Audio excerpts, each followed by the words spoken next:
За өнөөдрийн бичлэгээрээ хэсгийн бодлого бодох аргачлалаас суралцгаая. Өгүүлбэртэй бодлогыг бодохдоо баримталдаг алхмуудаа санаарай. Нэгдүгээрт өгүүлбэртэй бодлогын өгүүлбэрийг маш сайн уншиж ойлгох. Хоёрдугаарт түүнд тохирсон зураглал хийх. Гуравдугаарт бодох аргаа сонгох юм уу эсвэл асуулт зохиож бодож болно. Дөрөвдүгээрт бодолтоо хийх. Тавдугаарт шалгах гэсэн алхмуудыг баримтлана. За эхний бодлогыг уншиж үзье. Бат 16 бодлого бодов. Энэ нь Туяагийн бодсон бодлогоноос 4 дахин их байв. Тэд нийт хэдэн бодлого бодсон бэ? За одоо зураглалаа хийцгээе. Бат Туяа хоёроо бичлээ. Бат 16 бодлого бодов гэсэн учраас энэ хавтангаар Батын бодсон бодлогыг төлөөлүүлж зурлаа. Энэ бол Батын бодсон 16 бодлого. За энэ нь гэсэн учраас энэ Батын бодсон 16 бодлого нь гэсэн үг. Зураглалаас харах юм бол энэ хавтан нь Туяагийн бодсон бодлогоноос 4 дахин их байх. Тэгэхээр Туяа эсрэгээрээ Батаас 4 дахин цөөн бодлого бодсон гэсэн үг. Инхээр энэ хавтангаа 4 тэнцвэх хэсэгт хуваагаад түүний нэг хэсгийг Туяа бодсон гэсэн үг. Зураглал ингэж хийгдэнэ. За тэд нийт хэдэн бодлого бодсон бэ гэж байгаа учраас нийтийг ингэж тэмдэглэе. Зураглал ингэж хийгдлээ. Одоо асуултаа асууж бодолтоо хий. Нэг хэсэгт хэдэн бодлого ногдохыг олцгоё. 16 бодлогыг 4 тэнцвэх хэсэгт хуваасан учраас нэг хэсэгт 4 бодлого ногдсон. Туяа хэдэн бодлого бодсон бэ?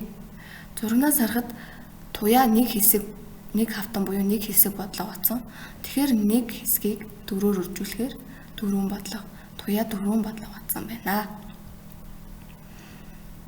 Бодлогын олох ёстой зүйл бол тэд нийт хэдэн бодлого бодсон бэ?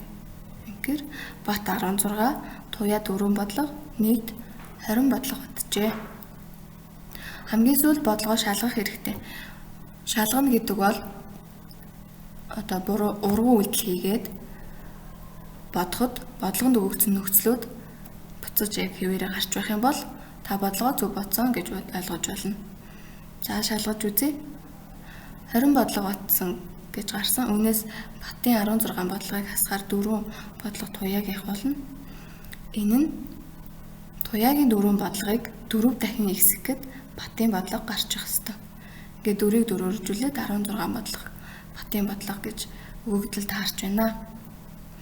За энэ бодлого бодох аргачлалыг сураад дараах бодлогонуудыг бие дааж бодоорой. Одоо 2 дугаар өгүүлбэртэй бодлого уншиж үзцгээе.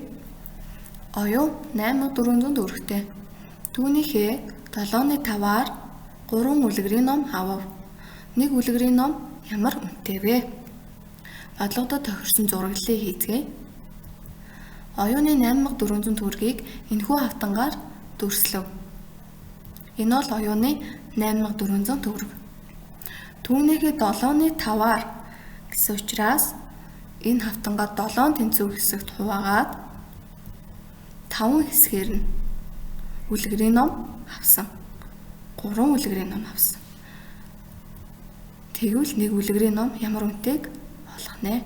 Зураглал ингэж хийгдлээ.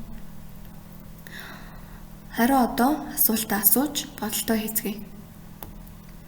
Нэг хэсэгт хэдэн төгрөг ногдох вэ? 8400 төгрөгөө 7 хэсэгт хуваасан 1200 төгрөг бол нэг хэсэгт ногдсон байна. 5 хэсэгт хэдэн төгрөг болохыг олцгоё. 1200-аа 5-аар үржүүлэхэд 6000 төгрөг. За 6000 төгрөгөөр ном авсан. Хэдэн ном авсан вэ гэхээр 3-ыг авсан тийм ээ. Тэгэхээр нэг ном ямар үнэтэй вэ гэдгийг олъё.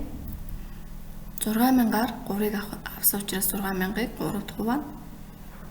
Ингээд нэг ном 2000 төгрөгийн үнэтэй юм байна. За шалгах үйлдэлээ хийцгээе. 2000 төгрөгөөр 3 ном авсан учраас 2000-ыг 3-аар үржүүлээд 6000 төгрөг болсон. Энэ 6000 төгрөг нь 8400 төгрөгийн толооны 5 хэсэг болчих ёстой. Тэгэхийн тулд 6000-ыг 5-таа хуваагаад 7-оор үржүүлэхэд 8400 гарч чадж байна. За энэ бодлогыг бодсон аргачлалыг мөн хараад өөрсдөө дараах бодлогуудыг бий дааж бодоорой.